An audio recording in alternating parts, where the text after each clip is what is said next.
La vie de Marianne de Marivaux, édition classique, le livre de poche. Introduction intégrale. Les apprentissages. C'est par le roman que Marivaux a commencé sa carrière. 3 œuvres en 3 ans. La lecture de ces œuvres de jeunesse surprend. Marivaux s'y essaie à 2 genres romanesques. D'une part, le picaresque qui utilise la parodie et le burlesque. Le héros en est un personnage cynique jouant plusieurs rôles pour faire plus sûrement son chemin dans le monde. D'autre part, le roman sentimental qu'on définit comme appartenant à la tradition romanesque et galante. Les essais et quelques modèles.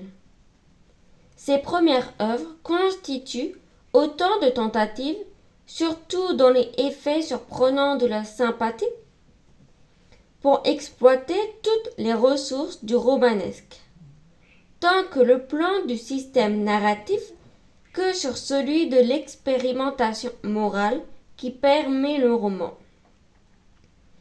Les traits singuliers de la naissance et des progrès de l'amour qui sont, avec la construction d'un langage, la marque du théâtre marivoldien, doivent plus à ces romans de jeunesse qu'aux premiers essais théâtraux. C'est par le roman que Marivaux s'est construit comme auteur de comédie, mais aussi comme auteur de ces 2 grands romans de la maturité. Marivaux a lu Don Quichotte et les nouvelles exemplaires. À travers la parodie des romans de chevaliers, le recours aux nouvelles galantes ou pastorales. Cervantes parvient à jouer des infinies possibilités de la langue. Cette veine que Cervantes a exploitée avec plus de rigueur encore dans les nouvelles exemplaires, où il est écrit un dialogue entre chiens, a orienté les premiers travaux de l'écrivain Marivaux. Il a compris que l'attribution à chaque personnage d'une voix qui lui soit propre était essentielle.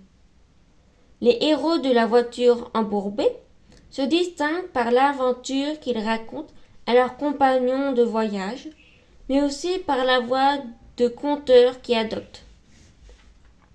Dans les effets surprenants de la sympathie, l'accent mis sur la trame du roman galant, le rôle de l'amour et du hasard, le mystère entourant certaines des héroïnes, le mélange de considérations sur les sentiments en font une source évidente de la vie de Marianne.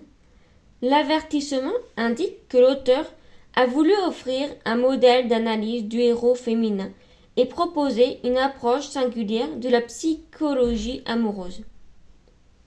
Il suffit de comparer le paysan parvenu et la vie de Marianne pour comprendre que, si les hommes savent aimer, les femmes seules ont l'intuition des mouvements de leur cœur et de la nature complexe et ambiguë de leurs sentiments. Les femmes sont dotées d'un savoir sur leurs sentiments, leur façon d'être, de séduire et d'aimer qui n'appartient qu'à elles. La critique du roman. Dès ses origines, le roman a pratiqué sa propre mise en cause. Don Quichotte ne perçoit pas le monde tel qu'il est, mais tel que les romans de chevalerie le décrivent. On a ainsi une double preuve de son caractère déréalisant. Les exploits attribués aux chevaliers errants sont totalement irréalisables et les mésaventures de Don Quichotte prouvent que celui qui croit à ces fables finit par entretenir un rapport illusoire et catastrophique au monde. Ceci d'autant plus qu'à la différence du roman de chevalerie, qui ne mettait pas en doute le monde qui décrivait le roman de Cervantes, dépeint le monde tel qu'il est et souligne ainsi le regard faussé que porte sur lui le héros. Par exemple, le lecteur sait que l'auberge est poileuse avant d'être témoin du délire interprétatis que lui explique Don Quichotte. Le roman n'est pourtant pas condamné en soi. Cervantes ne propose pas de substituer, parce que jugés plus réalistes, les récits galants de bergers amoureux aux aventures des chevaliers errants. Le procès que dresse Cervantes est moins celui du roman que celui de certaines de ses formes, et plus encore celui du statut que leur confère une lecture au pied de la lettre. De ces attaques et de quelques autres genres non codifiés, incitateurs au rêve et parfois des pensées moralement dangereuses, qui vont même conduire à sa proscription durant l'année 1737. Le roman se défendra. Il se constituera un large public de lectrices et peu d'auteurs se réfugieront à lui. Rousseau, qui n'a cessé de le condamner, a écrit La Nouvelle Héloïse, qui connut le plus grand succès du siècle. C'est surtout en faisant croire qu'il n'est pas un roman que le roman tente de se légitimer. Il s'agit d'être reconnu, mais en se faisant passer pour un autre. Dans cette dissimulation de sa dimension fictionnelle, le modèle des mémoires historiques joue un rôle essentiel. Le roman, à la première personne qu'on appelle le roman mémoire, prend une grande importance à la fin du XVIIe siècle. Il se modèle sur le genre par ailleurs non défini des mémoires militaires ou politiques reconnus comme vrais. L'influence des illustres françaises, l'apporte du théâtre. En 1713, Robert Schall, 1659-1721, publie Les Illustres Françaises, un groupe d'amis, ici des bourgeoises et des nobles parisiennes, est réuni. Il écoute 7 récits successifs faits par 4 d'entre eux. Il s'agit assez banalement de récits rapportés. Ce qui est plus original, c'est que 3 de ces narrateurs rapportent non seulement des aventures qui leur sont arrivées, mais aussi celles d'une tierce personne, avec une règle qui ne souffre qu'une exception. Tous ces récits sont à la première personne. Les personnages sont à la fois conteurs et protagonistes. Ils assument le récit et participent aux histoires sans autre rôle que d'y être présents. Pour compliquer le système, les histoires interfèrent entre elles. C'est dire la complexité et la nouveauté d'une telle structure narrative. Les illustres françaises racontent des histoires de couple et les aventures amoureuses de libertine du héros, de l'histoire de Monsieur Dupuis et de Madame de Londé. Le système des interférences, le chevauchement des intrigues, la résolution dans un récit d'événements survenus dont un récit précédent finisse par construire une position de lecture originale et faire que l'intérêt romanesque réside dans la lecture elle-même. Cet enchevêtrement sert à produire un effet certain de réalité et donne une opacité à ses destins, qui est celle de la vie même. Ce qui n'empêche pas les illustres françaises de posséder une unité factuelle. Dans chaque récit, une même histoire se raconte. Les efforts déployés pour vaincre les obstacles qui se dressent devant les amants. Au fil des divers récits, on présente les diverses solutions à mettre en œuvre pour les surmonter. L'attente, le mariage secret, le mariage envers et contre tout, en se disposant de toute approbation. La liaison, dans ce panorama des moyens narratifs utilisés dans les illustres françaises, le lecteur de la vie de Marianne aura reconnu certaines des constructions et quelques-uns des thèmes du roman de Marivaux. De 1720 date de la mise en chantier de la vie de Marianne à 1738, où paraît sa 11e et dernière partie. Marivaux donne au théâtre plus de 20 comédies, dont quelques-uns de ses chefs-d'œuvre comme Le jeu de l'amour et du hasard ou Les fausses confidences. Il approfondit certains de leurs thèmes. L'amour, d'abord, qui est le grand affaire. Il n'est pas rare que cet amour entre en conflit avec le milieu d'où l'on vient. C'est une donnée essentielle du jeu de l'amour et du hasard. Si l'amour est puissant, il est aussi fragile. Comme la naissance de l'amour, le désamour est un autre thème important du théâtre de Marivaux. La double ascendance illustre parfaitement cette ambivalence. Mais ce qui se montre en acte dans le théâtre se donne à entendre dans la vie de Marianne. Au gré des réflexions de la narratrice, il existe chez elle une lucidité immédiate sur la coquetterie, la mauvaise foi, qui est jugée indissociable des comportements eux-mêmes. Elle se double d'un effort de réflexion à distance qui relève de l'observation morale. Un peu comme si au travail du spectateur, qui tire les leçons de ce que la comédie lui montre du caractère des personnages. Se substituer dans le roman les réflexions de la narratrice qui accompagnent les récits des événements, les péripéties servant de fait simplement à illustrer et à incarner les analyses et les commentaires. Comprendre ce que doit la vie de Marianne au théâtre de Marivaux ne peut se limiter à relever des comportements des intrigues présents dans les comédies et dans le roman, mais à interroger des complémentarités ou des organisations singulières à partir de similitudes ponctuelles qui tiennent à la différence entre les modes d'écriture. Les remarques vaut aussi pour les parallèles avec les illustres françaises. La vie de Marianne comme roman-mémoire. Ceci n'est pas un roman.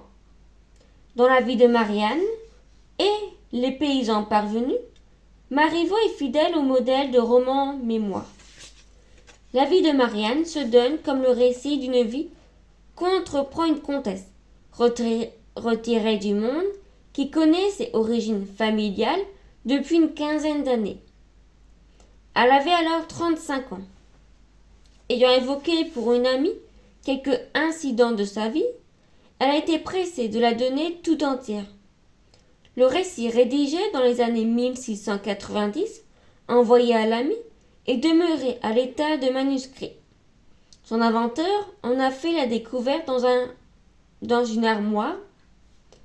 Que de précautions pour prendre ses distances avec les fictions et montrer que la vie de Marianne n'est pas un roman. L'éditeur, à qui on doit l'avertissement, n'y a d'autre part que d'en avoir retouché quelques endroits trop confus et trop négligés. Aucune intervention, donc, de plume professionnelle. Le manuscrit a plu justement parce qu'il n'était pas celui d'un roman, et d'en donner les preuves par défaut. S'il s'agissait d'un roman, il y a toute apparence qu'il n'aurait pas la forme qu'il a. Il n'y aurait pas de morale, ni de choses un peu réfléchies et raisonnées. On ne veut pas des aventures que les aventures mêmes. Marivaux donne ici ce qui est une sorte de caricature pour mieux prouver que la vie de Marianne n'est pas un roman, mais en même temps, il définit ce qu'est selon lui une de ses formes, des faits, mais aussi des réflexions. Une telle conception implique une certaine idée du lecteur. Quelqu'un de l'esprit sérieux et philosophe, sa défense de l'authenticité de la vie de Marianne définit un texte apparemment sans prétention littéraire. Le style, son auteur, ne sait pas seulement ce que c'est. Il écrit naturellement comme celui vient, car il s'agit de dire la vérité et non de raconter une histoire. Ce refus et ces définitions valent pour l'ensemble du récit qui n'est pas continu. Chacune des parties correspond à une lettre envoyée par la comtesse à son ami. Leur mise en place renvoie au rythme de la publication, elle-même avec ses retards, ses annonces. Comme la majorité des romans mémoires, la vie de Marianne utilise d'autres formes pour cacher son appartenance à la fiction. Ainsi, Marivaux a utilisé dans son roman mémoire le schéma du récit épistolaire pour accentuer encore l'effet de crédibilité. Il imagine que les mémoires de Marianne, devenue comtesse, sont destinées à une amie. La correspondante se confond ici avec un lecteur privilégié. L'utilisation de cette forme épistolaire élémentaire présente nombre d'avantages. La correspondance a une pratique privée. Elle est, de par sa nature même, une preuve d'authenticité. Mais elle rend obligatoire la présence dans le récit de marques formelles, qui la désignent comme telle. D'où nombre de phrases qui interrompent le récit pour s'adresser à la correspondante, guider sa lecture en offrant des rappels, des anticipations, des faits à venir, qui sont autant de moyens de garder le ton de la conversation et d'attirer l'attention d'une lectrice engagée dans sa lecture, et par conséquence du lecteur réel, sur tel ou tel élément de la narration. Jusqu'à la 10e partie, Marivaux procède à un double encadrement de son texte par une introduction et par une conclusion annonçant souvent ce que contiendra l'envoi suivant. L'encadrement introductif s'organise autour de 3 thèmes principaux. D'abord, la lenteur supposée de Marianne, ou son empressement à envoyer son récit, qui survient à justifier le calendrier de la publication du livre. Ainsi, l'envoi supposé des 3 dernières parties correspond à leur cadence réelle de publication.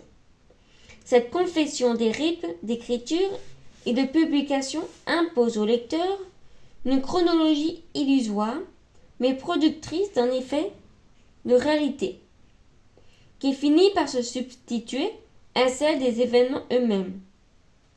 Le texte introductif revient aussi fréquemment sur la part faite aux réflexions et aux commentaires. Marianne justifie leur présence par son goût, par l'observation et la morale. Ce caractère extra-romanesque du récit de la comtesse présente un gage de vérité. Enfin, la question du style y est fréquemment évoquée.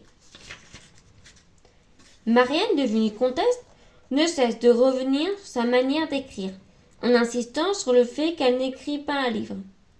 Elle affirme dans la 6e partie qu'elle n'écrit que pour amuser sa correspondante. Toutes ces remarques veulent prouver que tout ici est naturel et spontané. À travers les réactions que Marianne prête à sa correspondance,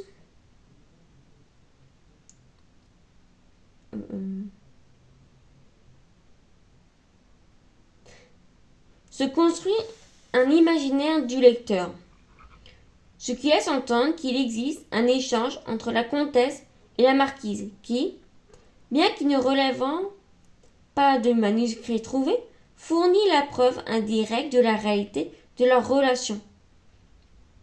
Les remarques attribuées par la comtesse à sa correspondante portent plus sur le fond que sur la forme, quand elles ne traduisent pas l'intérêt pris à la lecture.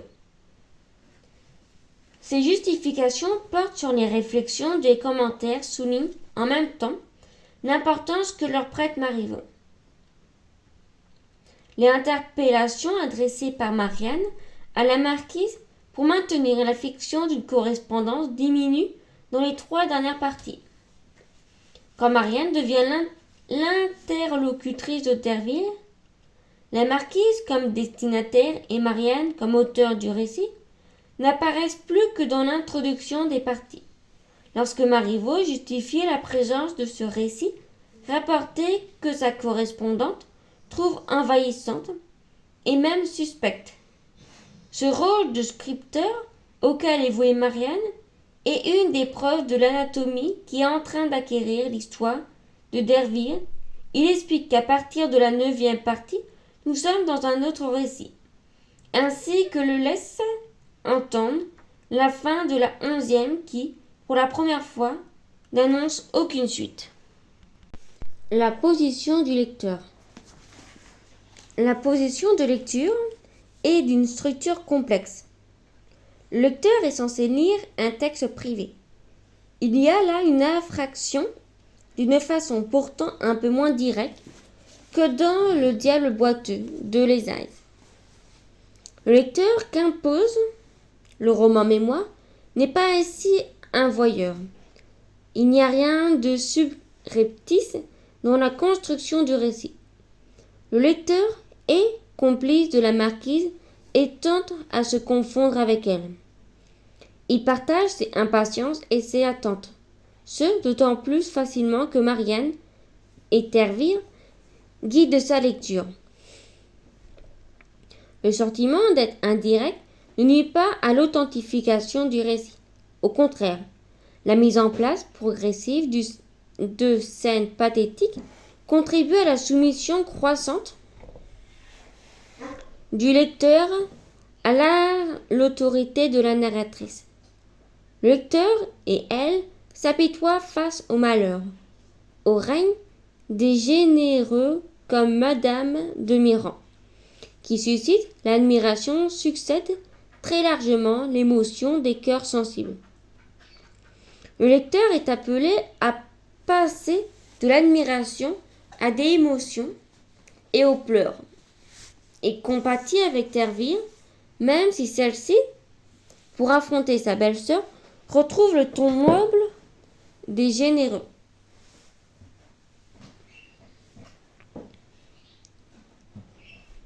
Car il est évident que le récit de Derville rompt assez brutalement l'unité du roman mémoire. Le transfert narratif qui fait de Marianne narratrice de sa vie, le scripteur de la vie d'un personnage rencontré par hasard modifie le jeu du roman mémoire. On est plutôt alors dans le récit rapporté. La référence n'est plus les mémoires. Par ailleurs, à première vue, le récit de Derville n'apporte rien à la vie de Marianne.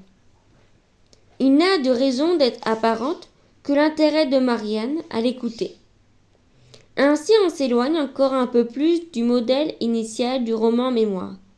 Si le lecteur des parties 9 et 11 change de position, c'est moins par choix que contraint par les formes du récit. C'est un peu comme si le roman que Marivaux avait dénoncé reprenait ses droits. En un sens, l'histoire de Derville démasque la supercherie narrative que Marivaux a pris tant de soin à mettre en œuvre.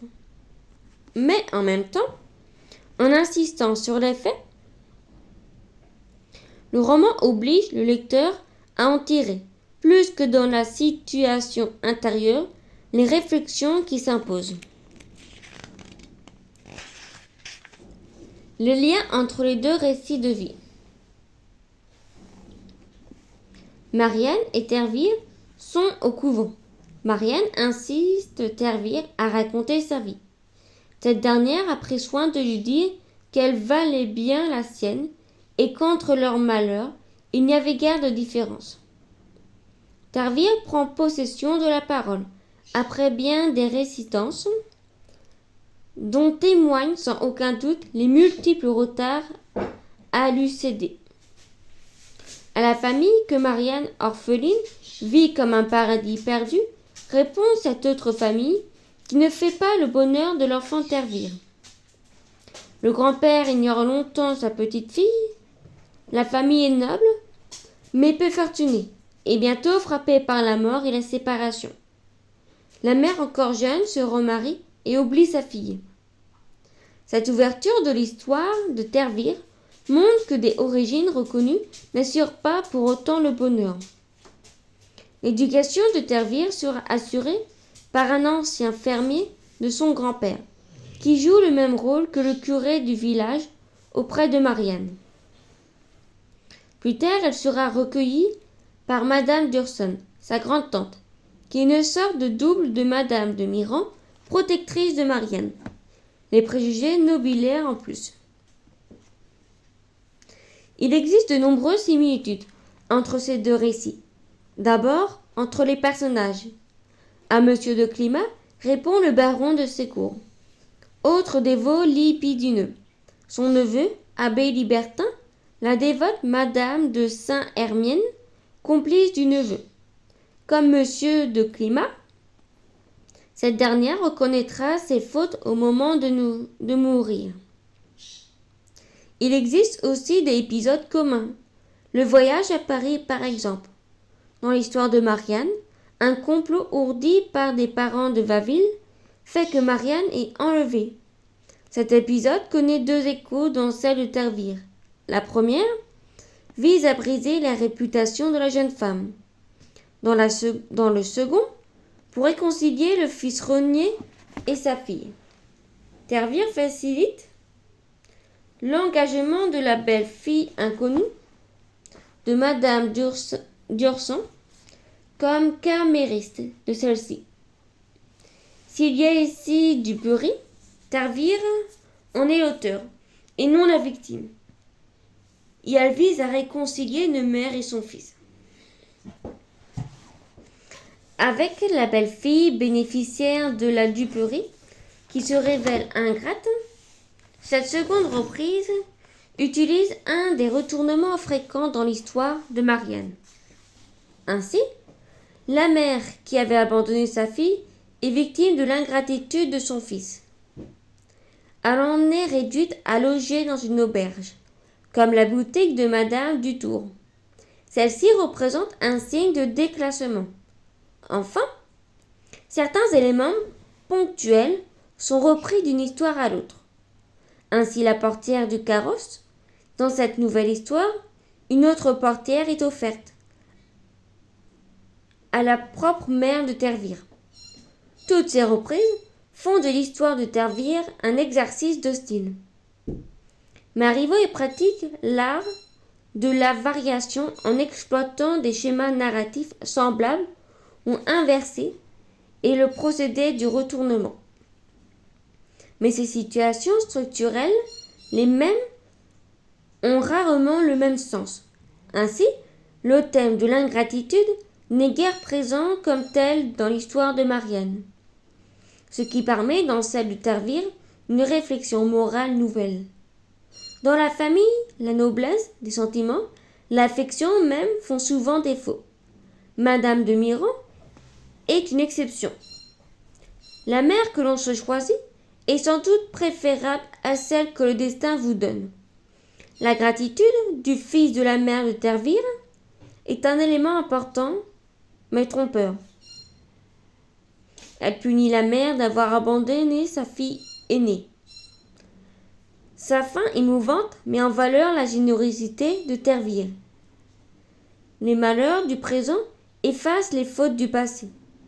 C'est dire la parenté de l'histoire de Tervire avec celle de Marianne, mais aussi son autonomie et la complexité de ce roman mémoire à deux voix. La vie de Marianne comme suite de péripéties et peinture de la société. La vie de Marianne, des aventures où le hasard fait bien et mal les choses. La vie de Marianne est une suite d'aventures. Elle commence par une attaque de diligence. Une enfant, Marianne, est la seule survivante. On ne sait rien de ce bébé. Le prêtre d'un village voisin et sa sœur se chargent de l'élever. Devenue jeune fille, Marianne part pour Paris avec la sœur du prêtre qui décède. Le vieux prêtre est lui-même sur sa fin. Marianne se retrouve seule. Elle bénéficie de la protection d'un dévot à qui on l'a confiée et quitte l'auberge où elle était descendue pour loger chez une linzière. Elle se rend à l'église, où elle attire l'attention d'un jeune homme qui, quand elle est victime d'un accident, lui porte secours et cherche à savoir qui elle est. Elle parvient à cacher sa condition modeste et son adresse, son protecteur, Monsieur de Climal, se révèle être l'oncle du jeune homme et un libertin entreprenant. Marianne cherche alors un refuge dans un couvent. Une dame généreuse, Madame de Mirand, devient sa bienfaitrice. On découvre que Valville, le beau jeune homme, est son fils. On fait des projets de mariage qu'encourage Madame de Mirand. Durant une partie à la campagne, il est révélé publiquement que Marianne est orpheline et qu'on n'en sait rien de ses origines. Le bruit se répand dans la famille de Valville. Marianne est enlevée de son couvent et conduite auprès d'un ministre qui lui interdit le mariage et le propose comme mari un de ses commis. Valville et sa mère surviennent à temps pour éviter le pire. Marianne, qui, par sa défense, a ému l'Assemblée, le ministre et sa femme épousera donc Valville. Entre-temps, elle retourne au couvent. Atteinte d'une forte fièvre, elle est condamnée à l'isolement. Valville vient prendre ses nouvelles auprès d'une autre pensionnaire, Varton, et Marianne finit par comprendre qu'il en est tombé amoureux. Toujours soutenue par Madame de Mirand, elle s'installe au couvent et semble tenter d'y prononcer ses vœux. Tout commence donc comme dans un roman d'aventure. Les brigands, une attaque, des morts, une orpheline dont on ne sait rien. Jusqu'ici, Marivaux s'inspire d'une littérature que domine le thème de l'orphelin. Dans son déroulement événementiel, la suite du roman obéit à l'arbitraire du hasard. C'est lui qui commande la mort du curé et de sa sœur et livre Marianne à elle-même. Marianne se rend à l'église. Hasard ou nécessité, elle y retient l'attention d'un jeune homme avant d'être victime d'un accident en sortant. Le hasard cède la place à une suite de retournements de situation. Ainsi, quand un épisode semble apparemment devoir aboutir à un dénouement heureux, des obstacles imprévus empêchent qu'il en soit ainsi. Le retournement peut se faire en sens inverse et faire qu'une situation désespérée cesse de l'être. Un prêtre confie Marianne à Monsieur de Climal, dévot libertin. Marianne lui résiste. Monsieur de Climal est surpris par Valville, alors qu'il est aux pieds de la jeune fille. Double hasard. Le jeune homme se révèle être aussi le neveu de Tartuffe. Le retournement de situation mêle promesse de bonheur et nouvelles menaces. Marianne se réfugie dans un couvent. Elle y attire la sympathie d'une grande dame qui se charge de sa pension. Hasard encore. Celle-ci est la mère du jeune homme, autant amoureux de Marianne que Marianne l'est de lui. Séduit par la beauté et la vertu de l'orpheline, cette mère consent au mariage. Survient un nouveau retournement.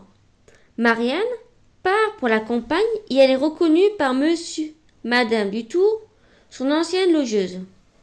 Ses origines inconnues dressent contre elle tous les parents de Madame de Mirand. Ils la font enlever de son couvent. La situation semble perdue. Dans un dernier coup de théâtre, Marianne est sauvée, mais elle tombe malade. Et Valville surprend d'une autre pensionnaire.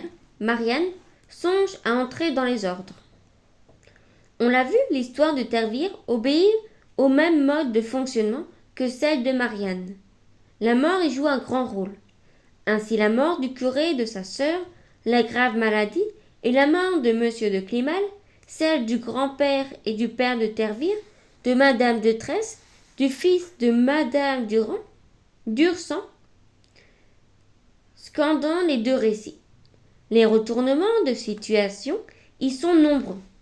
Sentiment du grand-père de Tervire, de sa mère, de Madame d'Ursan, de Burnon. Les rencontres et les retrouvailles sont, elles aussi, fréquentes. Avec le jeune d'Ursan, avec son grand-père de Tervire, avec sa mère, de Valville, avec son oncle. Sur le strict plan de péripéties, la vie de Marianne présente donc une profonde unité. Le lecteur moderne est surpris par ce hasard et ses coups de théâtre. Ils lui paraissent arbitraires si l'on ne tient pas compte des réalités sociales et des codes esthétiques du temps. Le voyage en carrosse est une réalité et un thème romanesque. Il implique cohabitation et échange et devient des faits un des éléments habituels de la trame romanesque. Ces remarques valent aussi pour ce qui a trait à l'Église. Celle-ci assure l'éducation des jeunes filles de bonne famille. La présence aux offices est un simple acte mondain. Le prêtre et le confesseur jouent le rôle de conseiller. Ces lieux, ces personnages, qui marquent de leur intervention le parcours des héroïnes, sont le reflet d'un monde qui nous est devenu étranger. De fait, Maria ne peut désobéir à son confesseur comme le fait Mademoiselle Habert, femme mûre et amoureuse de Jacob. Le personnage du dévot amoureux est très présent dans la littérature des XVIIe et XVIIIe siècles, du Tartuffe au pied de Fanchette, du Rétif de la Bretonne, dans la vie de Marianne. La présence de l'Église, de ses ministres, de ses institutions tire son importance de la réalité du siècle. Elle joue donc naturellement un rôle essentiel dans le récit. La noblesse représente le milieu dominant du roman de Marivaux. La famille de Valville est noble. C'est au nom de cette appartenance que certains de ses membres refusent toute mésalliance. Mais si les nobles parisiens ont de la fortune, en province ils vivent chichement. D'où l'importance que revêtent les héritages et la tentation d'un spolier les moins avertis. L'argent entendu fait agir tous les personnages. Le curé et sa sœur, Marianne, qui acceptent les cadeaux du dévot, le Dutour, les parents avides de Terville. Il existe pourtant des exceptions comme les Villot, Madame de Mirand et Terville, qui prêtent de l'argent à une voyageuse. La dureté, la sécheresse de cœur ne sont l'apanage d'aucune classe. La possession de l'argent change les êtres ayant hérité la fortune de sa belle-mère. L'épouse du fils de Madame Dursan se révèle âpre au gain. Un héritage dont il se croit dépossédé conduit le neveu du baron de Secours à commettre une infamie. Mais à l'opposé, Terville et Marianne sont prêts à renoncer à un dont elle est bénéficiée. La vie de Marianne illustre les divers rapports que les êtres humains entretiennent avec l'argent. Parce qu'elle est coquette, Marianne lui est attachée.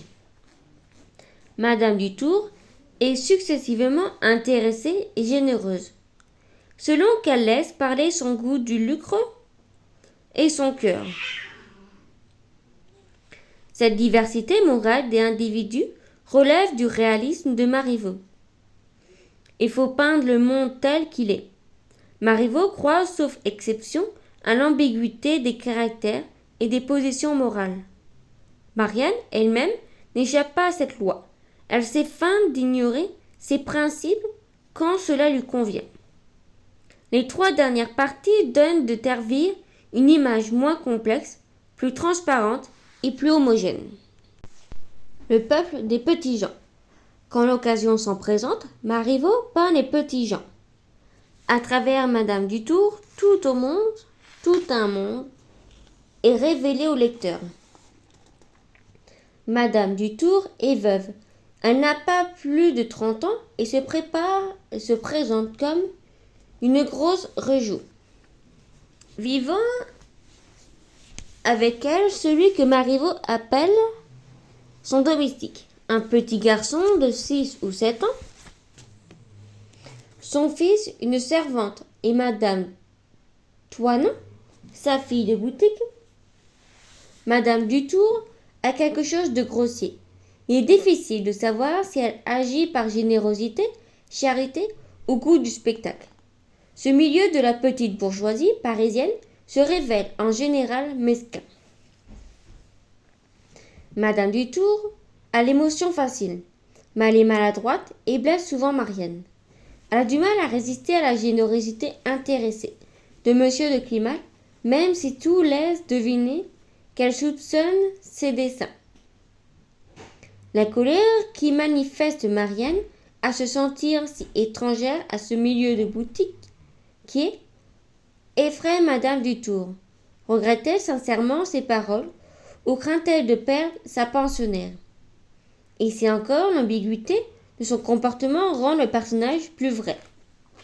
La doctrine qu'elle prône à Marianne accepte tous les cadeaux sans jamais rien donner, illustre son peu de bon sens. Elle est plus guidée par son caractère que par son prétendu sens de l'honneur. Par ses ambiguïtés et ses égards, Madame Dutour ne diffère guère fondamentalement des nobles comme Varton ou Valville, quand il trompe Marianne. Ce qui fait de Madame Dutour un personnage vraiment à part, c'est essentiellement son langage qui illustre la scène avec le cocher. Il y a de part et d'autre assauts d'agressivité et de vers. Au-delà de la colère, l'ajout verbal devient une sorte de jeu de rôle. On se querelle parce qu'on veut défendre son bon droit, mais aussi parce qu'il y a un public populaire. À l'affût des émotions, certains critiques trouvèrent dans ce passage de l'indécence, là où nous serions tentés de voir un témoignage sur le parler populaire. Tout se passe comme si, pour les petits gens, l'échange verbal représentait l'équivalent d'un duel. Il n'y a là rien de parodique, mais si le cocher tente d'utiliser l'aune de la boutique comme une arme, cette querelle digne de certaines scènes burlesques du roman comique de Scarron révèle non un caractère, mais une culture que la nouvelle sociabilité ont rejetée. La vie de Marianne n'accorde guère l'attention à la domesticité, dont la présence signifie pourtant l'importance de ce qu'elle sert. Femme de chambre, cocher, suisse, sont comme des ombres. Ils participent très peu à l'action. Rares sont ceux qui font preuve d'une fidélité exemplaire, comme les vilots. À l'opposé, il en est dont on achète la trahison ou le faux témoignage. En général, les domestiques n'inspirent que confiance. Car ces gens-là sont plus moqueurs que d'autres.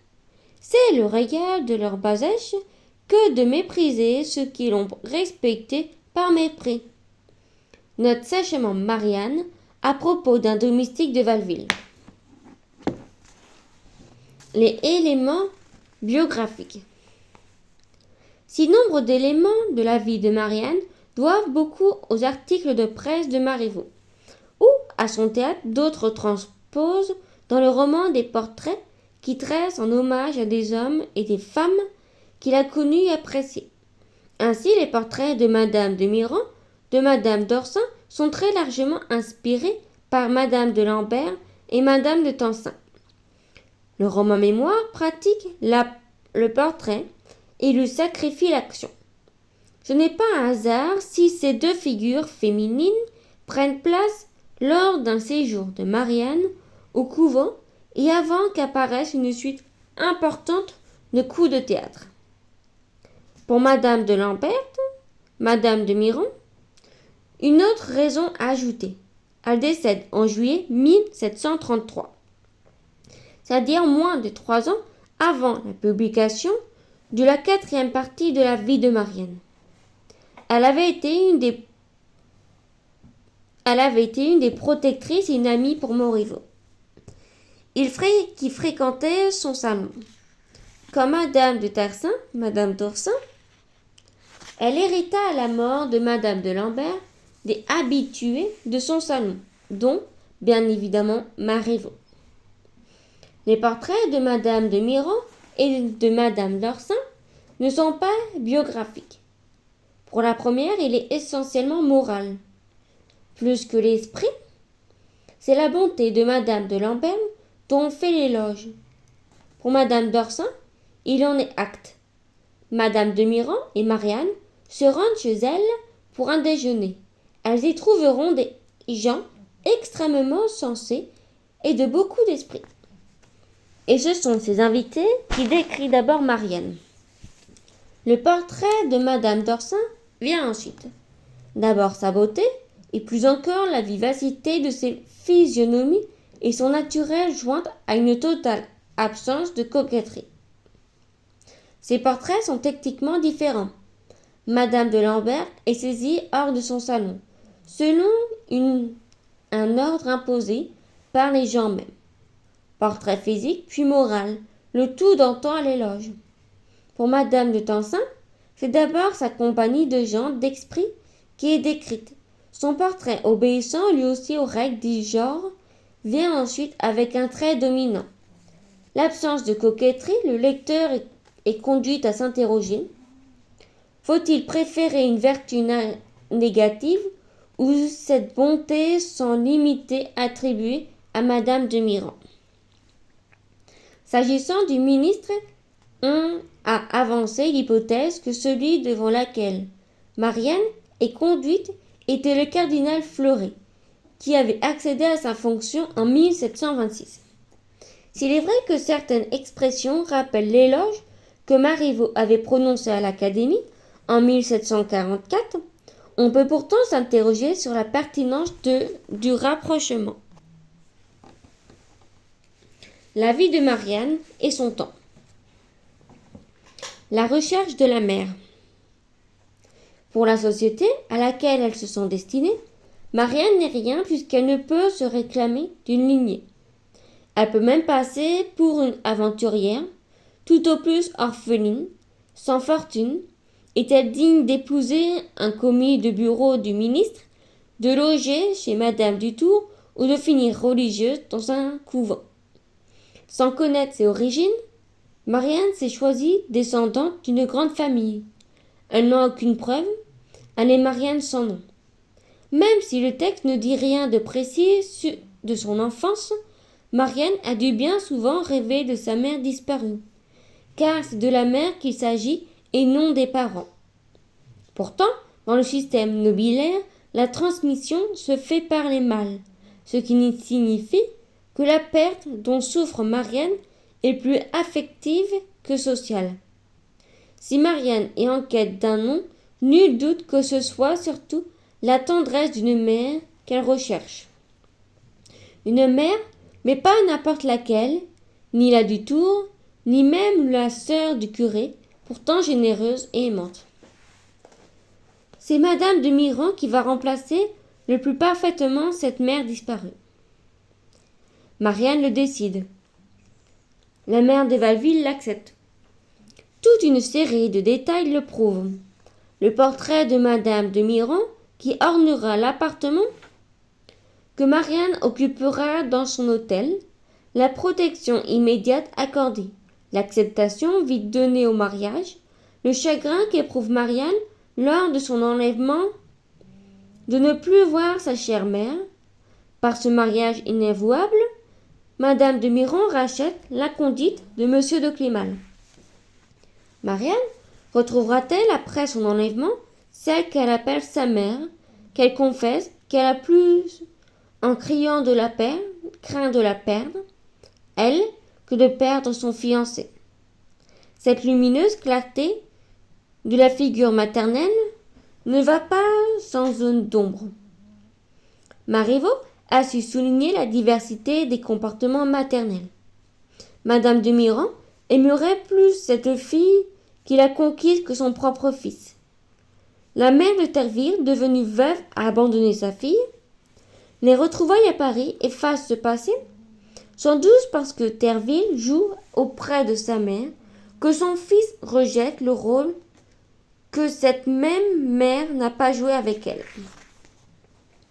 Si Madame de Mirand demeure largement étrangère aux préjugés de son milieu, il n'en est pas de même de Madame d'Ursan, qui renie son fils pour son mariage d'amour. hors de son milieu. Néanmoins, les fautes des mères connaissent leur rédemption. Pas une d'entre elles qui ne finit par retrouver l'amour de ceux qu'elles ont pourtant autrefois rejetés. L'importance de la famille. Dans la vie de Marianne, la famille est essentielle. La façon dont elle est décrite illustre les changements qu'elle a alors connus. Il n'est plus guère question de la famille élargie. Les familles dans la vie de Marianne sont décimées. Pas de mari, sauf dans les familles en voie de constitution. Les mères sont des veuves sans mémoire, les maris qui apparaissent au cours du récit disparaissent vite. L'homme semble n'être qu'un géniteur. C'est lui pourtant qui transmet le titre et le nom. C'est ce qui explique le rôle que jouent les fils et pourquoi leur mésalliance bouleverse l'ordre des familles. Les familles nobles sont ici réduites à 1 ou 2 enfants qui vivent avec leurs parents. Seul le mariage donne aux enfants leur indépendance. Avec des nuances, Valville vit encore chez sa mère qui se propose d'installer Marianne dans un appartement de son hôtel. La famille est un lieu de conflit. L'héritage divise les frères et sœurs, provoque des spoliations. Derville est dépouillée par ses tantes. Elle renonce à la succession de Madame d'Urson, oubliant les principes d'honneur. L'héritier se montre égoïste, cruel et lâche. Si le mariage et la mort sont pour la famille de grandes affaires, c'est en raison des appétits et des peurs qu'ils révèlent. Valville et Monsieur de Climal ne sont ni intéressés ni avides. Leur perversité et leur trahison ne relèvent pas de tels enjeux. Amoureux de Marianne, Valville, pas un instant, ne considère ses origines comme un obstacle. Quand il tombe amoureux de Madame de Varton, ce n'est pas parce qu'elle appartient à l'aristocratie. Un certain goût pour la libertinage ne constitue pas non plus l'explication la plus convaincante de son revirement. On obtiendra que les rencontres avec Marianne et celles avec Varton sont semblables. De jeunes femmes en difficulté, un peu comme si, désarmée, elle lui offrait l'occasion de donner une image différente de lui-même. Une société de femmes. La société de la vie de Marianne est essentiellement féminine. Elle semble même ne pas garder une réelle mémoire des hommes qui l'ont traversée.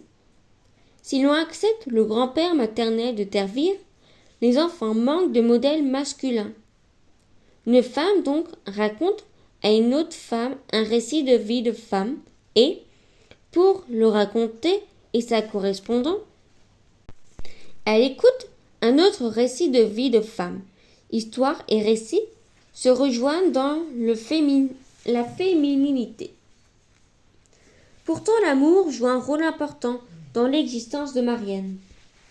Avec la mort de ses parents, l'histoire d'amour avec Valville constitue un fil directeur. Tout commence par un échange de regards à l'église. En quelques heures, ces jeunes gens s'aiment. Marianne est surprise par ses sentiments qui la possèdent dès son entrée dans l'église. Elle fait pourtant preuve d'une connaissance intuitive des hommes du monde. Elle regarde pour être à son tour tout regardé. Voilà donc mes coquets qui me regardent à leur tour. À l'égard des hommes, ils me demeurèrent constamment attachés. De temps en temps, pour les tenir en haleine, je les régalais d'une petite découverte sur mes charmes. Ce manège dure jusqu'au moment où il y eut un que je distinguai moi-même, et sûr que mes yeux tombaient plus volontiers que sur les autres, j'oubliais à lui plaire, mais n'en songeais qu'à le regarder.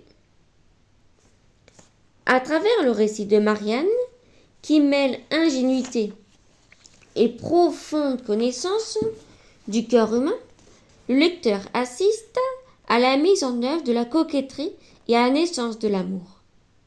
Quand Valville se porte au secours de Marianne, que son carrosse a renversée, la jeune fille pressent un mélange de trouble, de plaisir et de peur.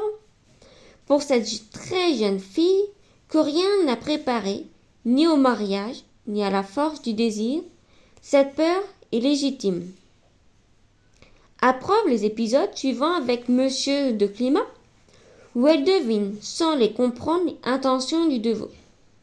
Marianne montre que les jeunes filles apprennent vite.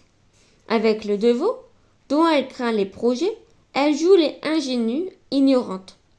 Et pourtant, depuis l'intention portée par Valville à sa jambe et à son pied, Marianne ne peut ignorer le pouvoir de son corps et de sa beauté. La brutalité insignante de Monsieur de Climal accélère l'apprentissage. La rapide conquête de Valville éloigne Marianne de toute coquetterie, un peu comme si le but étant atteint, avec une promesse de mariage acquis, une mère de substitution trouvée. La coquetterie n'était plus de mise. Marianne, abandonnée par Valville, supporte cette trahison avec dignité, ce qui ne l'empêche pas d'exprimer toute son amertume à Valville et à Varton. Un peu comme si elle venait à considérer que Valville, devenu volage, était indigne d'elle. Si Derville, quand nécessité faisait loi, a eu un moment de faiblesse d'accepter d'épouser le baron de secours, elle adopte cette loi de généreux en aidant à ses dépenses les familles de Madame d'Ursan et en rappelant à la femme de son demi-frère avec fermeté ce qu'on se doit. Ces femmes prennent leur modèle chez d'autres femmes. Madame de Miran pour Marianne, Madame d'Ursan pardonnant à son fils pour Derville.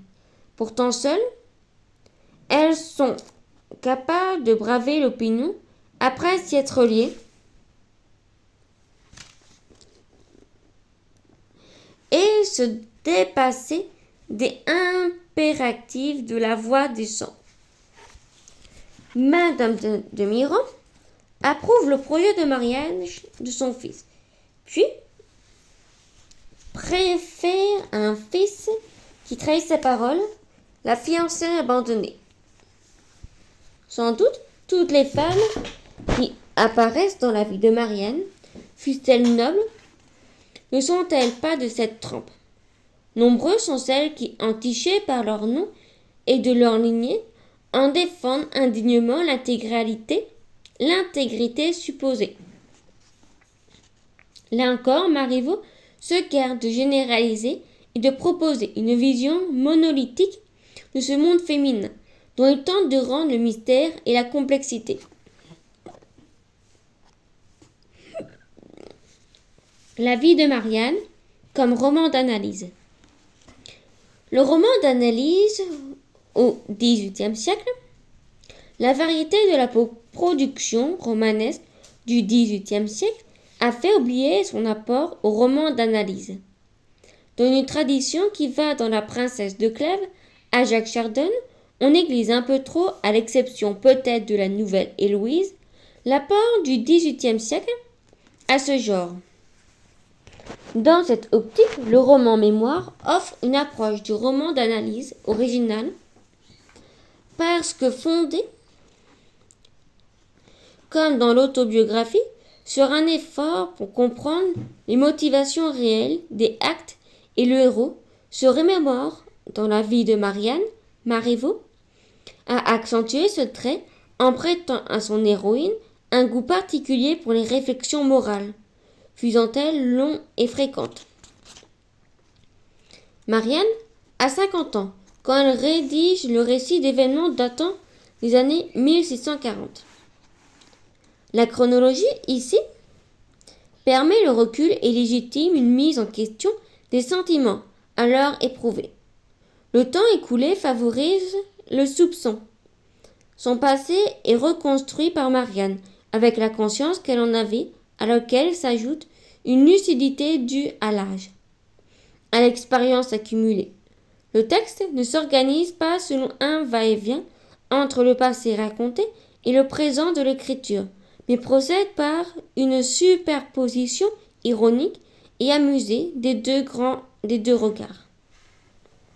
Marianne, devenue quinquagénaire et comtesse, porte sur la jeune fille qu'elle a été un regard attendri et moqueur.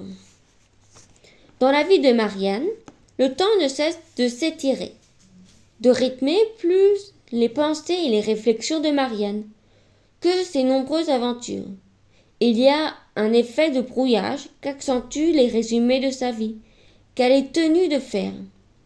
Marianne, analyste, est donc un personnage double quelque peu différent en cela de Derville, dont l'éloignement d'avec son passé de réveil par le même importance. Marianne, analyse de soi.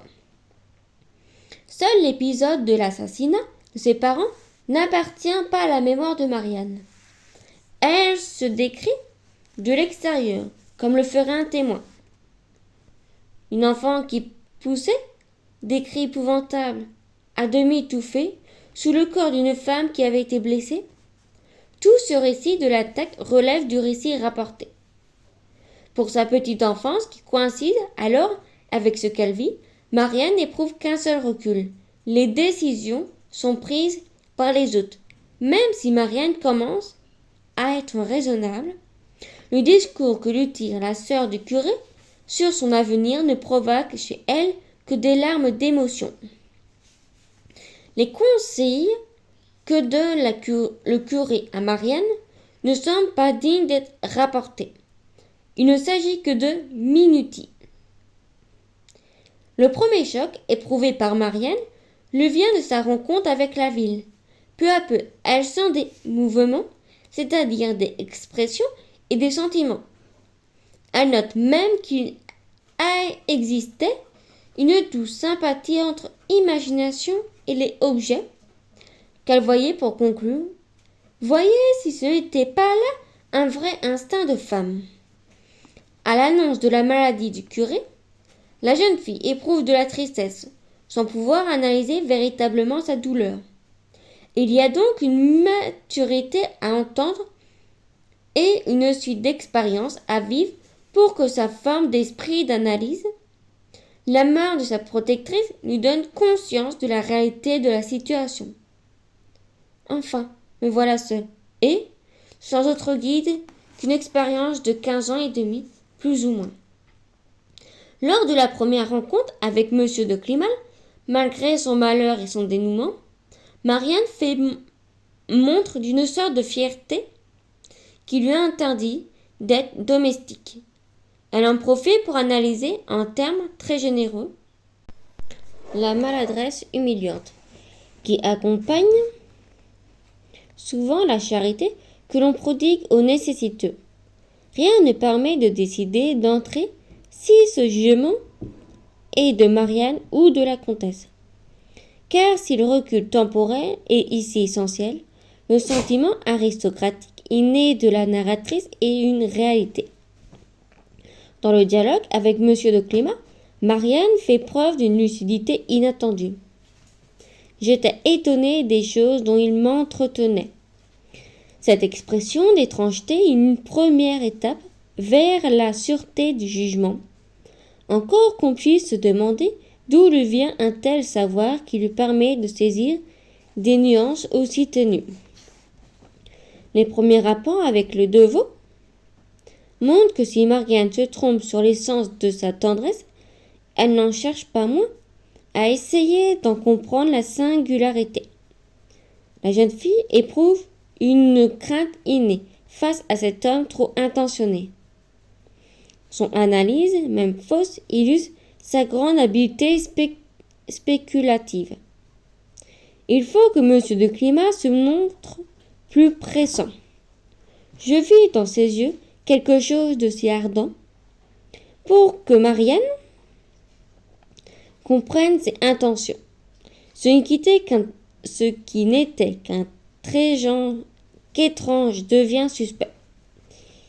Il y a une actualisation complexe dans tout ce qui relevait d'une expérience surtout livresque. Il se pourrait bien faire que cet homme-là m'aima comme un amant aime une maîtresse. Car enfin, j'avais même déjà lu quelques romans à la dérobée. C'est là une espèce de nouvelle naissance de Marianne à sa féminité. Elle cherche à confirmer ses intuitions. Que vaut Monsieur de Climal? L'achat de lingerie la met au fait de la nature de ses sentiments. Ayant perçu le désir de l'autre, elle découvre du même coup qu'elle a un corps. Cette découverte conduit à s'interroger sur soi-même, sur la conduite à tenir avec un homme représenté ici comme un prédateur, mais aussi sur les femmes, comme le prouvent les commentaires de Marianne lors de sa querelle avec Madame Dutour. L'analyse de la conscience, de soi et du monde.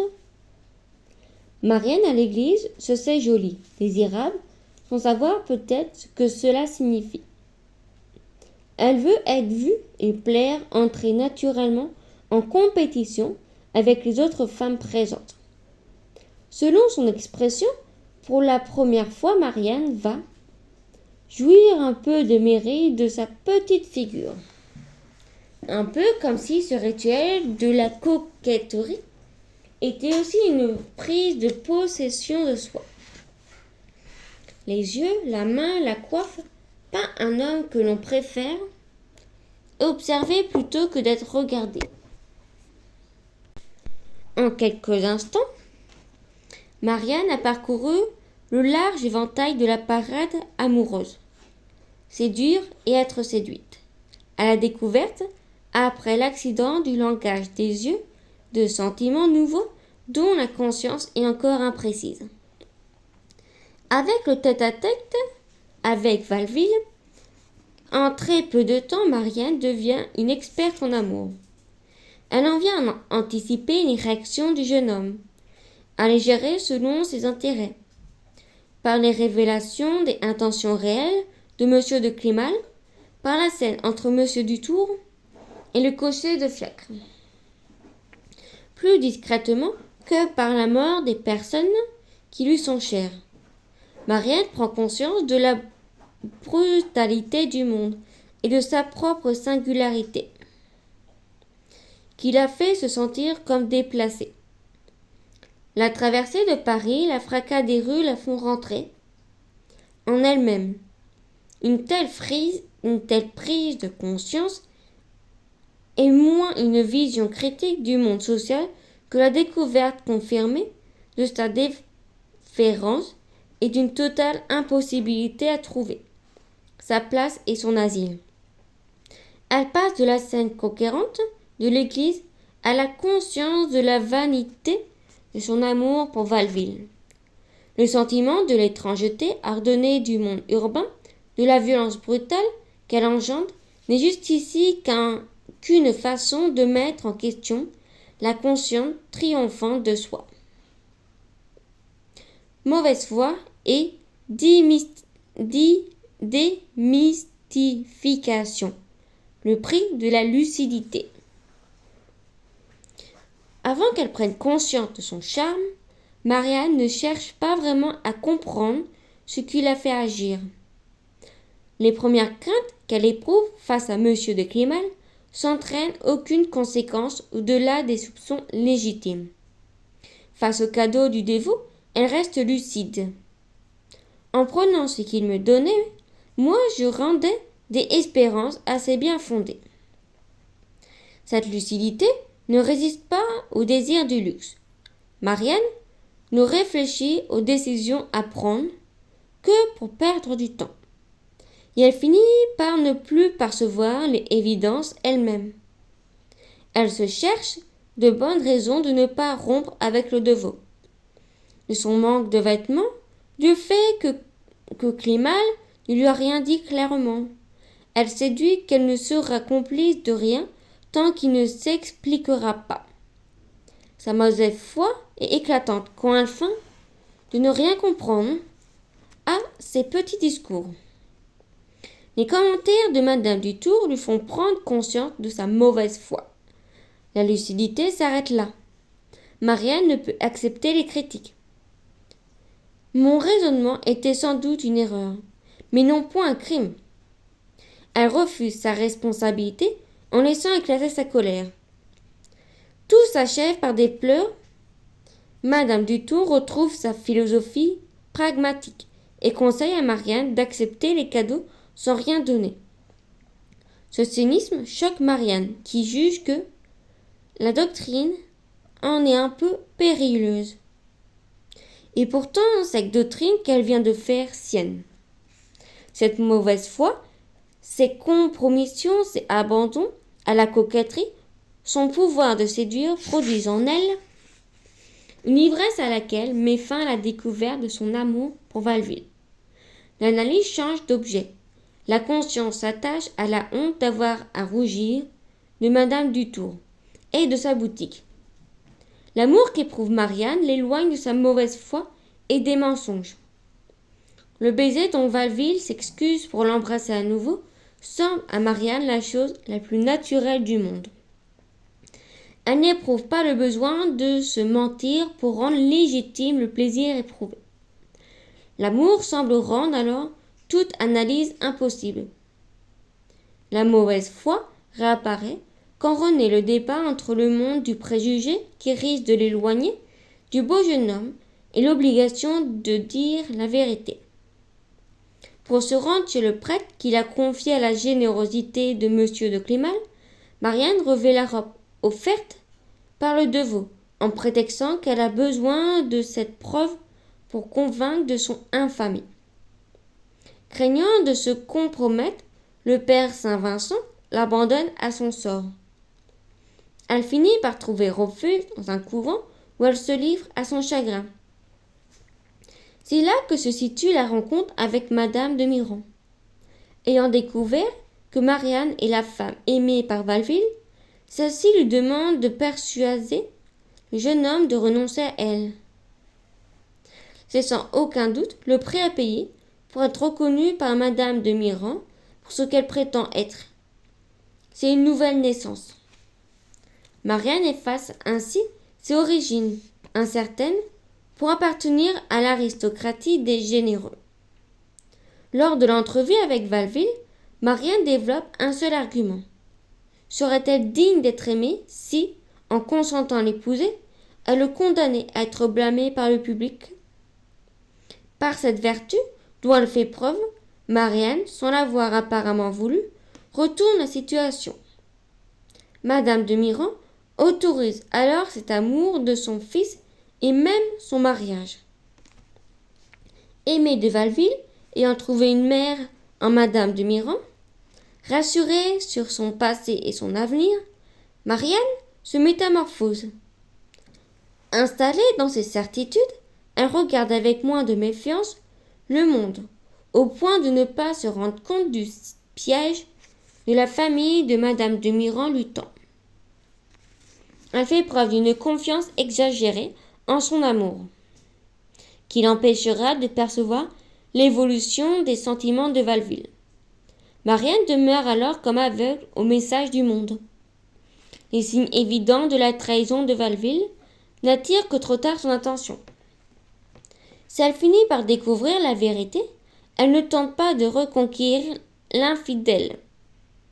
Elle se résigne et n'éprouve pas de désir de comprendre les raisons qui ont poussé celui qui l'aimait au point de compromettre sa réputation et lui être infidèle. La seule explication avancée l'est pour la comtesse. L'inconstance fait partie de la nature humaine et seuls les romans racontent des amours éternels. Après la découverte de la trahison de Valville, Marianne est devenue étrangère à tout effort d'analyse. Elle est vaincue et n'ose affronter le jeune homme, ni confesser ce qu'elle sait de sa trahison et sa mère. Sa seule lucidité s'attache alors à détailler les habiletés vestimentaires de Vernon et à constater combien sa maladie lui a fait perdre ses charmes. Faute de pratiquer la coquetterie, elle observe scrupuleusement chez les autres. Elle conserve pourtant assez d'énergie et de respect de soi pour s'expliquer avec Valville lui-même prendre la mesure de son hypocrisie et de son mensonge et faire preuve de générosité. Les réflexions morales. Dès la première partie de la vie de Marianne, il existe un élargissement des passages d'analyse à une suite de réflexions morales. Marianne analyse ses attitudes et ses motivations, et le récit en tire ensuite une sorte de généralisation. Au début du roman, une telle généralisation semble strictement le fait de la comtesse qui, avec le recul, tire la philosophie de ses intuitions. Femme mûre et d'expérience, elle revendique elle-même ses discrétions. Rien pourtant n'indique formellement que ses réflexions ne sont pas contemporaines des péripéties qu'elle accompagne. Pourtant, l'expérience du monde qu'elle suppose montre qu'elles ne peuvent être le fait d'une jeune fille encore naïve. La majorité de ces réflexions portent sur les caractères des femmes, sur leurs défauts. À partir d'un événement narratif et des sentiments qui l'accompagnent, se construit la généralisation. La réflexion est morale, car elle possède une portée anthropologique en même temps qu'elle implique un jugement. Elle participe souvent à la façon des maximes. De la Rochefoucauld, d'une entreprise de démystification. La vertu souvent cache un orgueil, un amour de soi qui bien évidemment le contredisent. L'emploi du nous, très fréquent dans ces réflexions, montre évident en cela la fin de la maxime que la réflexion concerne toutes les femmes et réclame l'approbation de la correspondante. Il s'agit d'inciter la lectrice, supposée à reconnaître, à travers ce qui est énoncé et sa propre expérience, une vérité que le récit illustre. Par sa fonction de dépassement de l'anecdotique, la réflexion morale transforme le roman et lui confère une importance que ses critiques lui dénient.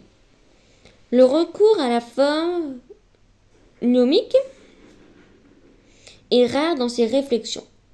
Sans doute parce qu'il faut maintenir les fictions d'une femme qui raconte sa vie sans être ni écrivain ni philosophe. D'où le recours au nous et au je, comme dans la 4e partie. Je soutiens qu'une femme qui choque la pudeur perd tout le mérite des grâces qu'elle a. On ne la distingue plus à travers la grossièreté des moyens qu'elle emploie pour plaire. Elle ne va plus au cœur, elle débauche, qui incite plus sur l'énonciatrice que sur la lectrice, dont on sollicite l'adhésion. Ce jeu, commandant un verbe d'engagement et d'affirmation, cède la place. Comme dans le portrait de Madame d'Orsay, et des formulations généralisantes dans lesquelles on remplace le pronom personnel, c'est dire que le sujet qui énonce cesse d'être présent dans le texte comme pour donner l'impression que la vérité elle seule parle. Dans le portrait de Madame d'Orsay, on passe successivement du nous, supposons, au je d'abord, puis à des indéfinis et des généralisations, pour en revenir dans un prolongement de la réflexion au nous. Le fait que d'autant plus intéressant qu'il s'agit d'une réflexion de la générosité et la reconnaissance à lui témoigner. Peut-on considérer que cet ensemble de réflexions morales possède une unité, sans aucun doute, à l'essence et venir du bon sens et de l'expérience de la vie que possède Marianne, devenue femme. Elle traduit avant tout l'ensemble, semble-t-il, une volonté de dépasser les apparences et les conventions du monde pour en dénoncer l'hypocrisie. Il y a dans cette démarche quelque chose qui rejoint la démystification que pratique Marianne sous ses propres comportements, sans aller jusqu'à prétendre que la vie de Marianne constitue en fin de compte une entreprise pour mettre les cœurs et les actions à nu. Il illustre une volonté de rendre aux actions humaines toute leur ambiguïté, leur profondeur et leur secret, tardif malgré une amertume qui lui provient de son enfance et de la vie conventuelle, sans moins complexe, mais tout aussi lucide que Marianne. Si l'ambiguïté demeure dans le récit qu'elle donne de sa vie, elle tient moins aux réflexions qui l'accompagnent, moins nombreuses que dans l'histoire de Marianne, qu'au retournement des situations reprises de cette même histoire. La vie de Marianne, œuvre ouverte.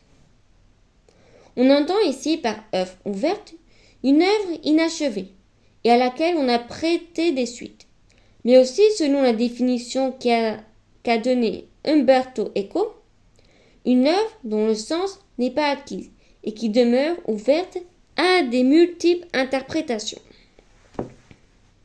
Les suites de la vie de Marianne, si l'accueil fait un roman de Marivaux, fut mitigé la plupart des romans mémoires féminins dans le deuxième tiers du XVIIIe siècle, se rattachant à la vie de Marianne et s'inspire de son écriture. Qui plus est, il y eut 3 tentatives pour donner la suite et fin.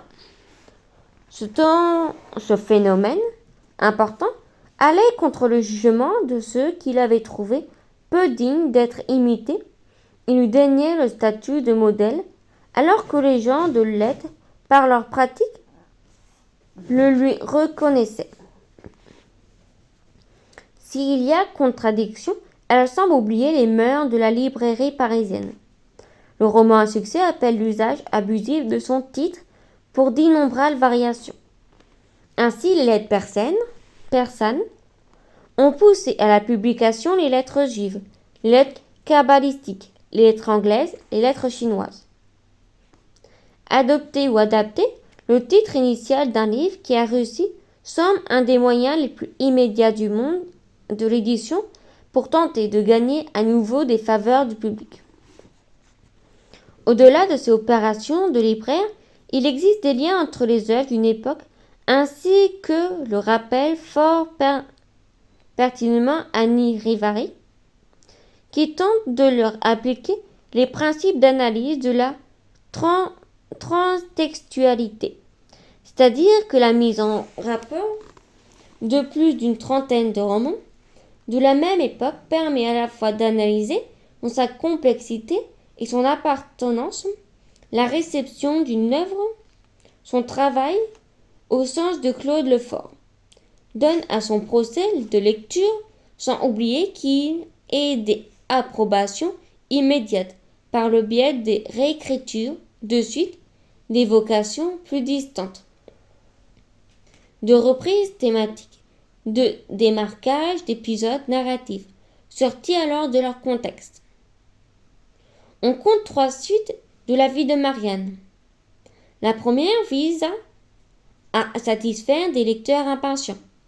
Elle parut la Haye, chez Cause et Nolme, pour faire suite à la 8e partie.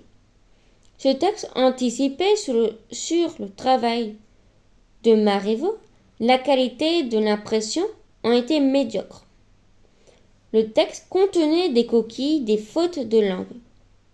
Il n'avait d'autre ambition, semble-t-il, que de faire partir les invendus de la 8e partie. La 2e suite figurait dans l'édition faite aux dépens de la compagnie, qui ressemble les 11 parties de la vie de Marianne. Elle correspondait à une volonté de concurrencer une édition annoncée par Proust de 11. Première partie auquel on joignait une unité destinée à faire croire que Marivaux avait enfin réussi à achever son œuvre. La 3e suite est de Madame Riccoboni. En 1781, la Bibliothèque des romans publia un extrait de ce texte, dans lequel Madame Riccoboni expliquait qu'elle se serait proposée comme une sorte de pari d'imiter le style de Monsieur de Marivaux. Des compléments ont été apportés à cette version dans l'édition Volant de 1786, 5 fois intime de Marivaux, à la suite de l'échec de Crébillon, fils qui n'était pas parvenu à imiter. Marivaux dans l'écumoire où Tonzai et Néa Dernier aurait lancé le défi. Madame Riccoboni l'aurait relevé et réussi à tel point qu'il aurait cru ses pages dérobées à Marivaux sous le titre Continuation de la vie de Marianne. La suite de Madame Riccoboni est publiée dans Le Monde, Somme il est de Jean-François de Bastille. Malgré cette réussite, Madame Riccoboni se refusa à continuer. Elle qualifia en 1786 son texte de plaisanterie de société.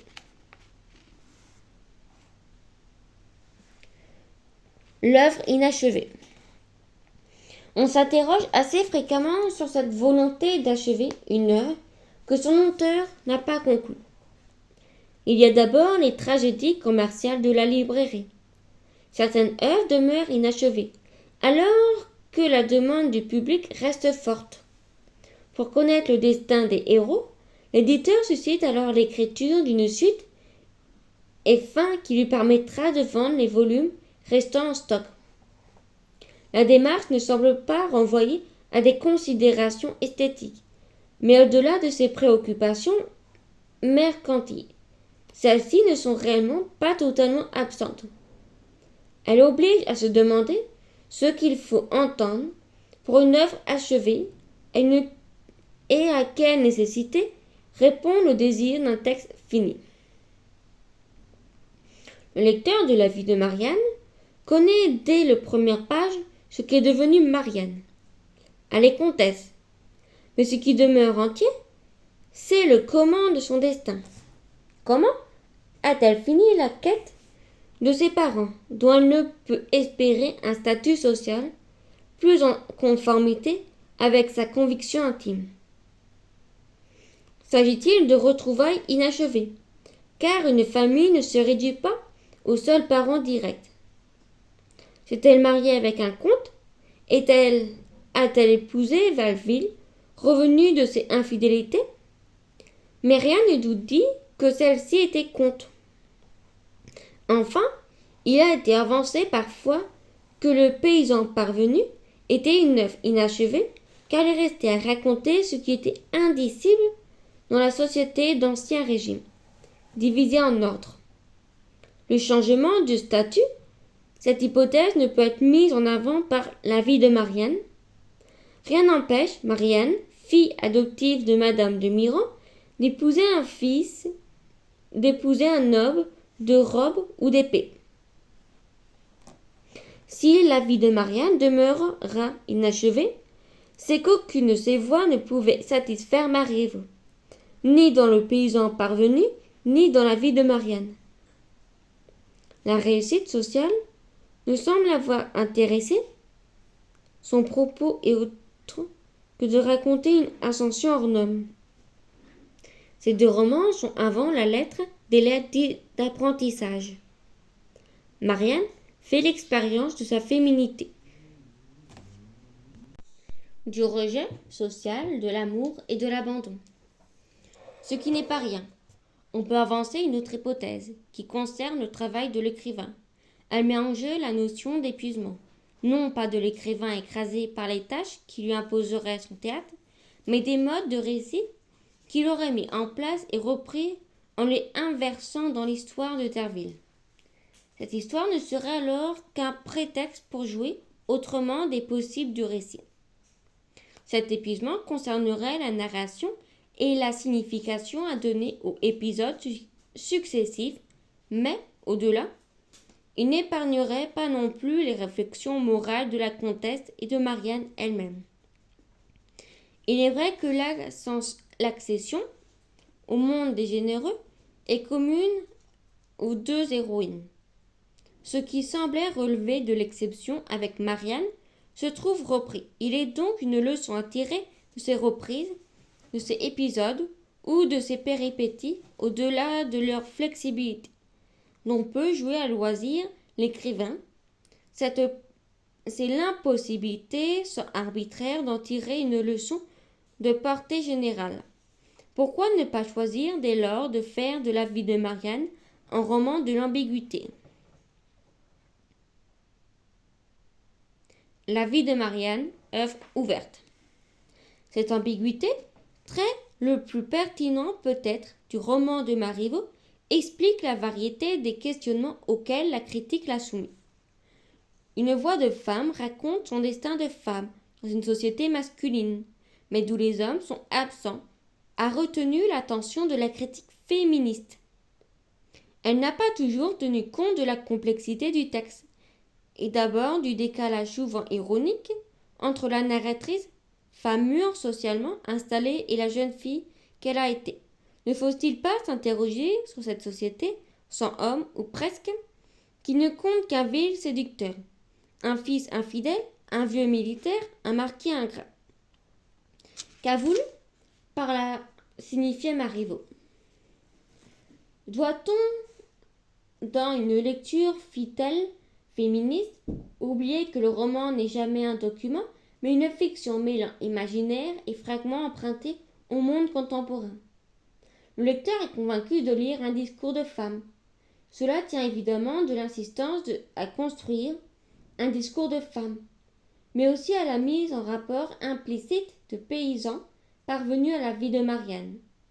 Jacob, le héros du paysan parvenu, c'est une voix d'homme facilement reconnaissable et, par opposition, un discours nouveau, différent, tenu par une femme qui passe beaucoup de temps à s'auto-analyser, se constitue. Dans la vie de Marianne, la voix de femme tient à l'instance énonciative, à l'affirmation répétée d'une psychologie féminine, mise et continuellement en acte, à l'attention de soi, de ses comportements, une façon propre d'aimer. Pourtant, l'ambiguïté domine. Tout demeure complexe, ainsi la présence du religieux nécessaire narrativement, sans mise à distance par le récit lui-même. Si l'Église n'est pas dénoncée dans la vie de Marianne, comme on sait le faire avec ironie et parfois violence au XVIIIe siècle, rien ne traduit une sympathie particulière pour ces institutions et ces ministres. Marivaux ne semble pas attacher une réelle importance à la croyance. Le recours à l'Église produit le plus souvent des effets opposés à ceux que l'on était en droit d'attendre. On objectera le dévouement du curé du village, effectivement vertueux et sage, mais reconnaissons que l'Église mondaine ne présente pas les mêmes qualités.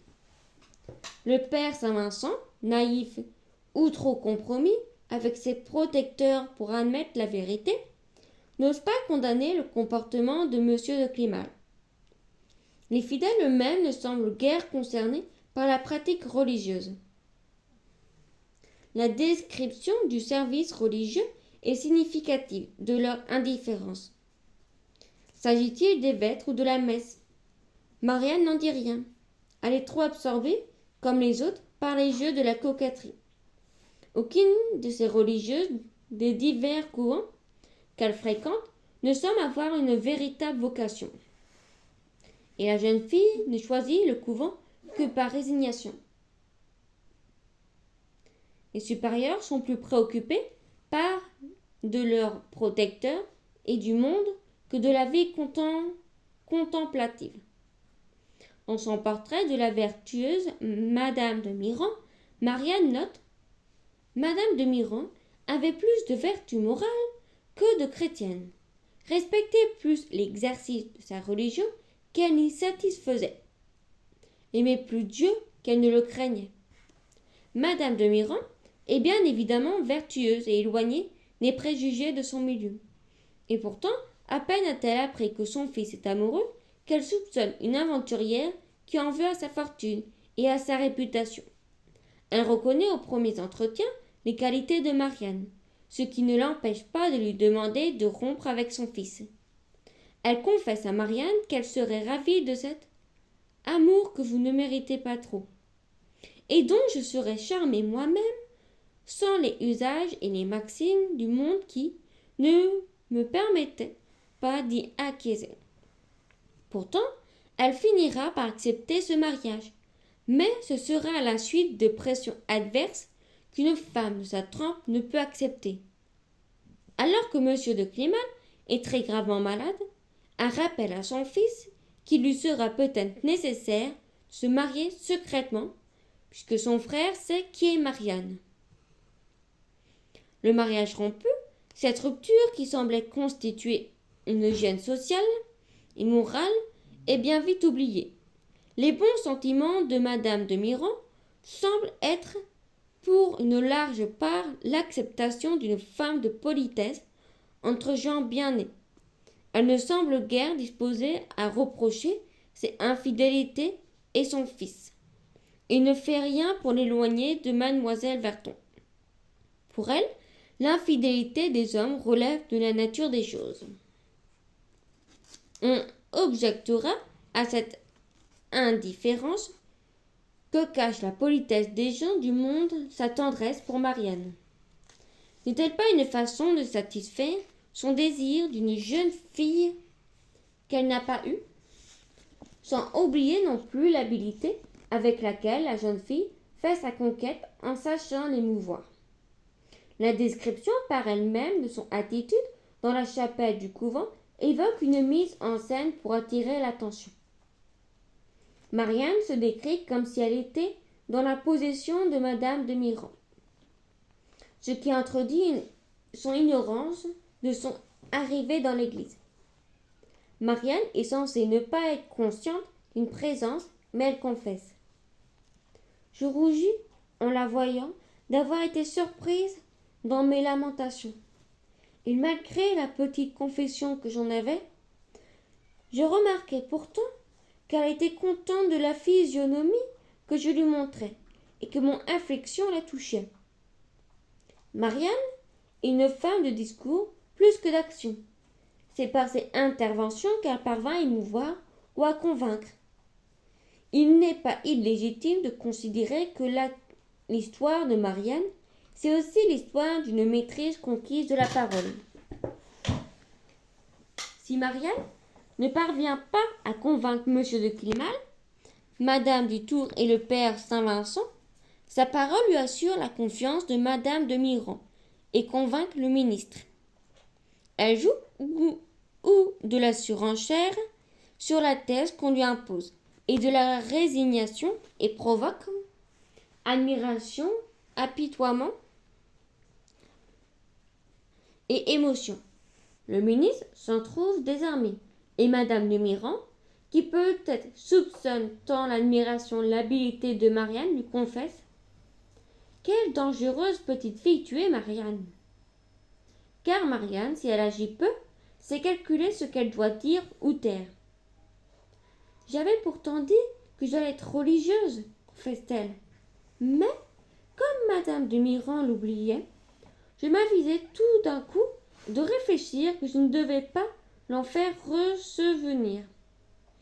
On a donc un personnage complexe, calculateur, sachant user quand il faut de son charme et même courir le risque de la sincérité.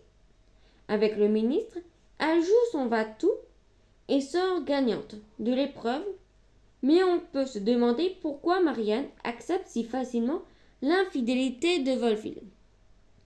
Quelle est la nature réelle de ces sentiments amoureux qui finissent à leur tour par paraître incertains?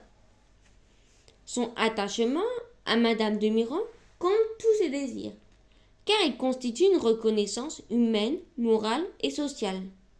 C'était peut-être ce à quoi elle aspirait. Il ne peut être question, à partir de la vie de Marianne, d'analyser le rapport de Marivaux aux Lumières. Il est cependant possible de s'interroger sur la signification idéologique de la vie de Marianne, à partir de la définition de la noblesse qui l'habite. On peut distinguer deux noblesses, l'une liée au sang, mais que n'accompagne pas nécessairement la hauteur des sentiments et la pratique de la vertu, et l'autre qui légitimement le méritait par sa rectitude morale. Le récit de Terville est peuplé de ces nobles qui n'ont de la noblesse que la morgue, l'avidité dans les uns, l'ingratitude et l'absence de sentiments filiaux des autres prouvent que la noblesse du sang est rarement unie à la hauteur morale. On est tenté d'en déduire trop vite, sans doute, une condamnation de la noblesse, telle que l'entend la société d'ordre. Il n'y aura de noblesse que fondée sur le mérite et la vertu. C'est en ce sens qu'il faudrait donc interpréter la défense de Marianne, confrontée à l'autorité. C'est cette conception de la noblesse qui expliquerait que Madame de Mirand fasse d'elle sa fille. Ce serait totalement vrai si Marianne ne gagnait sa noblesse que par sa vertu. Mais peut-on oublier qu'elle est jolie, qu'elle utilise tout son charme et use d'une grande habileté rhétorique à défendre sa cause. Ceux qui lui reconnaissent la noblesse du cœur ne partagent pas la préjugé traditionnel de la noblesse de sang. Pourtant, Madame de Mirand elle-même croit d'abord devoir respecter les usages du monde. Le préjugé de la mésalliance est partagé par Madame Tursan, qui va jusqu'à renier son fils qui a épousé une fille à la sagesse bien prouvée et bien exempte de reproches, mais dont une sœur a déshonoré la famille. Mais il arrive aussi que la tendresse filiale finisse par vaincre les préjugés. C'est le cas pour Madame d'Ursan et pour le grand-père de Terville. Mais il faut pour y parvenir que menace la mort. Marianne elle-même, sans connaître réellement ses origines, se réclame pourtant de la noblesse dès ses premiers pas dans Paris. Elle se sent plus raffinée que les gens qui l'entourent, plus que d'une distinction par la vertu. Marianne fonde son aristocratie de la délicatesse de ses sentiments et sa beauté. La vertu ne joue aucun vrai rôle en l'affaire. Sous une apparence d'humilité, Marianne ne cesse d'éprouver le sentiment de sa supériorité. La honte qu'elle éprouve, le désespoir avoué, à Valville, qu'elle habite chez Madame du Tour, illustre bien, à sa manière, ce décalage entre ce qu'elle croit devoir être socialement et ce qu'elle est réellement. Son mépris pour le mari que lui propose le ministre Leplat, Philot, petit homme sans conséquence, en est une autre preuve. Lorsque Madame de Mirand décide de la considérer comme sa fille, Marianne semble se réconcilier avec le monde. Elle est reçue dans les salons.